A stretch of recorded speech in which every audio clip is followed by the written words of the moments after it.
खुशी की बात है कि आपको अब याद आया, लेकिन आज विजय दिवस है। मैं देश की जनता को नमन करना चाहती हूँ कि आज के दिन जो विजय भारत ने पाई वो उनके बिना नहीं हो सकता था। उस समय भारत अकेला खड़ा था, पूरे विश्व ने कोई सुनवाई नहीं की। इंदिरा गांधी जी उस समय प्रधानमंत्री थी। मैं उनको नमन करना चाहती हूँ कि बांग्लादेश में जो अल्पसंख्यकों के साथ, जो हिंदुओं और ईसाइयों के साथ अत्याचार हो रहा है, उसके खिलाफ इस सरकार को आवाज उठानी चाहिए। बांग्लादेश की सरकार के साथ बातचीत करनी चाहिए और पूरा समर्थन देना चाहिए जिनको पीड़ा हो रही है उनके साथ। तो फ्रांसिस जी सेम मैटर है, वो भी एसोसिएट करेंगे प्लीज। अरे पूरी जवाब तो बोलने दो, पूरे तो आज 16 दिसंबर है और 16 दिसंबर को आज के ही दिन बांग्लादेश स्वतंत्र हुआ था। भारतीय सेना के नायकों ने और उस वक्त की लीडरशिप ने एक बहुत बड़ा काम किया था। 93,000 पाकिस्तानी सैनिकों को भारत ने बंदी बनाकर छोड़ा था और पाकिस्तान ने जो प्रजातंत्र की हत्या की थी, लोकतंत्र की हत्या की थी, हमने वहां लोकतंत्र स्थापित किया था।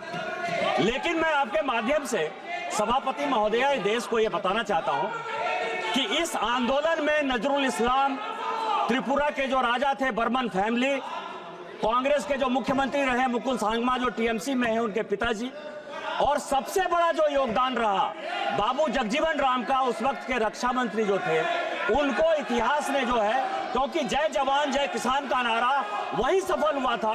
दलित, वंचित, शोषित समाज से आने वाले बाबू जगजीवन राम ने जो ये भूमिका निभाई थी, उनको इतिहास ने भुला दिया। इंदिरा जी का योगदान था, कोई उसको नकार नहीं रहा है, लेकिन बाबू जगजीवन राम के योगदान को जो आज तक समाज ने नकारा है, मेरा आपके माध्यम से आग्रह है कि उनके सभापति महोदया जी, बहुत खुशी की बात है कि आपको अब याद आया, लेकिन आज विजय दिवस है। आज विजय दिवस है। 1971 के युद्ध में जिन शहीदों ने, जिन सेनाओं ने हमारे लिए लड़ाई लड़ी, जिन जानबाजों ने ये लड़ाई लड़ी, सैन्य अधिकारों को, सैनिकों को, शहीदों को, सबको सबसे पहले मैं नमन करना चाहती हूँ। मैं देश की जनता को नमन करना चाहती हूँ कि आज के दिन जो विजय भारत ने पाई वो उनके बिना नहीं हो सकता था। उस समय भारत अकेला खड़ा था, पूरे विश्व ने कोई सुनवाई नहीं की। बांग्लादेश में जो हो रहा था, बांग्लादेश की जनता, हमारे बंगाली भाई बहनों की आवाज़ कोई नहीं सुन रहा था। उस समय भारत की जनता एक होकर अपनी सेना के साथ खड़ी हुई, अपने नेतृत्व के साथ खड़ी हुई, अपने असूलों के साथ खड़ी हुई। इंदिरा गांधी जी उस समय प्रधानमंत्री थी। मैं उनको नमन करना चाहती हूँ। इस देश की महान शहीद हैं जिन्होंने कठिन से कठिन परिस्थितियों में साहस दिखाया और एक ऐसा नेतृत्व दिखाया जिससे ये देश विजय हुआ। आज इस संदर्भ में मैं 2 मुद्दे उठाना चाहती हूँ। वो जो लड़ाई थी, असूलों की लड़ाई थी, लोकतंत्र का असूल। माननीय सदस्य श्री विरितो एक मिनट में खत्म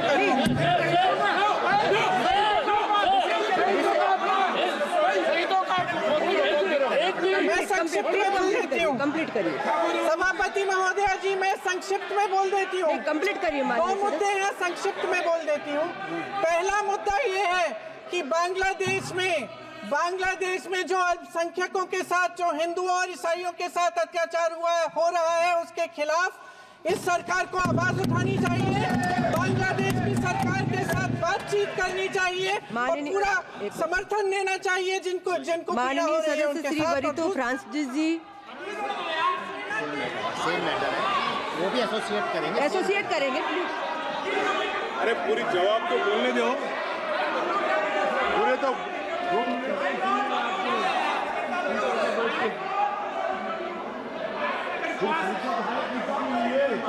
माइक सेना के हेडक्वार्टर्स में से आज सेना के हेडक्वार्टर्स में से वो तस्वीर उतारी गई है जिसमें पाकिस्तान की सेना आत्मसमर्पण कर रही है हिंदुस्तान भारत की सेना के सामने। माननीय सदस्य पूरे तो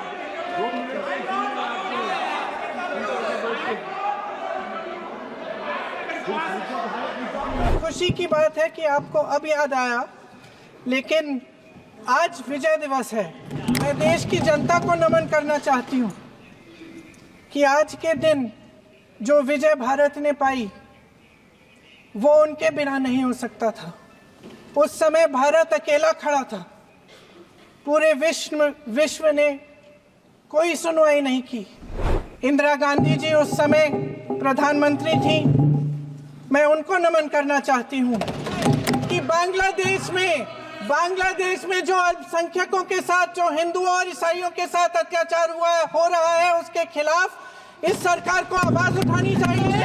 बांग्लादेश की सरकार के साथ बातचीत करनी चाहिए और पूरा समर्थन देना चाहिए जिनको माननीय सदस्य श्री वरितो फ्रांसिस जी। सेम मैटर है, वो भी एसोसिएट करेंगे। एसोसिएट करेंगे प्लीज। अरे पूरी जवाब तो बोलने दो। पूरे तो संक्षिप्त में बोल देती हूँ। पहला मुद्दा ये है कि बांग्लादेश में जो अल्पसंख्यकों के साथ, जो हिंदुओं और ईसाइयों के साथ अत्याचार हो रहा है, उसके खिलाफ इस सरकार को आवाज उठानी चाहिए। बांग्लादेश की सरकार के साथ बातचीत करनी चाहिए और पूरा समर्थन देना चाहिए जिनको माननीय सदस्य श्री वरितो फ्रांसिस जी। हेडक्वार्टर्स में से आज सेना के हेडक्वार्टर्स में से वो तस्वीर उतारी गई है जिसमें पाकिस्तान की सेना आत्मसमर्पण कर रही है हिंदुस्तान भारत की सेना के सामने। संक्षिप्त में बोल देती हूँ। पहला मुद्दा ये है कि बांग्लादेश में जो अल्पसंख्यकों के साथ, जो हिंदुओं और ईसाइयों के साथ अत्याचार हो रहा है, उसके खिलाफ इस सरकार को आवाज उठानी चाहिए। बांग्लादेश की सरकार के साथ बातचीत करनी चाहिए और पूरा समर्थन देना चाहिए जिनको माननीय सदस्य श्री वरितो फ्रांसिस जी। हेडक्वार्टर्स में से आज सेना के हेडक्वार्टर्स में से वो तस्वीर उतारी गई है जिसमें पाकिस्तान की सेना आत्मसमर्पण कर रही है हिंदुस्तान भारत की सेना के सामने।